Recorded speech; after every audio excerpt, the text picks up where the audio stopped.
So, dito nga po mga kalingap mga ka-EDSE, wow, Beyonce, ang ganda pala ng tinutuluyan na bahay. So, yan po yung ating pag-uusapan po mamaya mga kalingap mga ka-EDSE.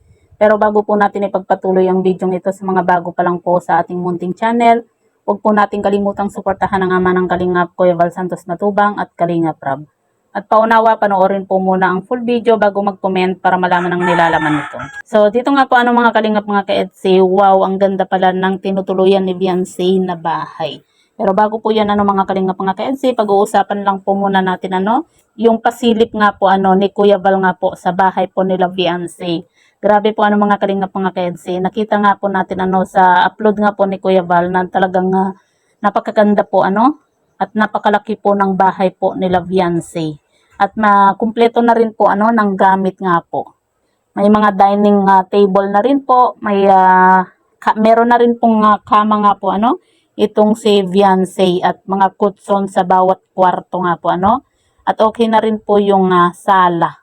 Pero yun nga po mga kalingap mga ka-EDSE, may mga nababasa lang po tayong mga komento po na hindi nga po nagagandahan sa mga kagamitan nga po doon nga po sa bahay po ni Beyonce, gaya na lang po ng dining table at yung sa sala nga daw po kasi hindi daw po bagay doon sa bahay nga po ni Beyonce. Mas bagay daw po yung sala set po na nasa lumang bahay po ni Beyonce. Mas maganda daw po na yun po yung ilagay nga po doon sa bagong bahay kasi mas bagay nga daw po. Pero ganun pa man po mga kalingap mga ka-EDSE, magpasalamat na lang po tayo.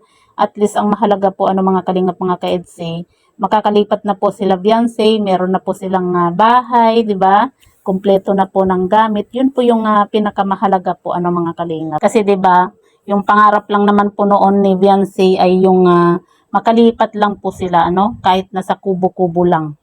Pero dahil nga po sa nakikita po natin na napakabait at deserving din po ni Beyonce yung mga ganitong blessing.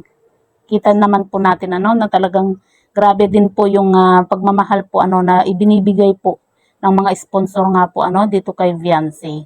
Mula noon hanggang ngayon talagang grabe yung ibinibigay po nila na pagmamahal po kay Beyonce nga po at sa tambalang EDSE.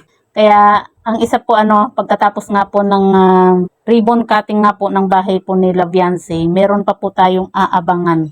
Yung birthday po at debut nga po ni Beyonce. Kasi baka may malaking pasabog po diyan.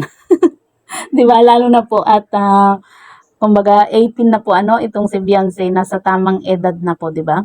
Yan nga po mga kalingap mga ka-EDSE. Pag-uusapan naman na po natin yung patungkol nga po na wow, ang ganda pala ng tinutuluyan ni Beyonce na bahay. So dito nga po mga kalingap mga ka-EDSE, nagbigay nga po yung sponsor dito nga po kay Beyonce para po sa apartment po na tinitirhan po ngayon ni Beyonce pansamantala. Kasi nga po ayaw po ng mga sponsor na mahirapan po itong si Beyonce sa pagbiyahe dahil nga po sa kanyang OJT nga po Alam naman po natin kung gaano po kalayo po yung bahay po nila Beyonce. Napakahirap po bumiyahe.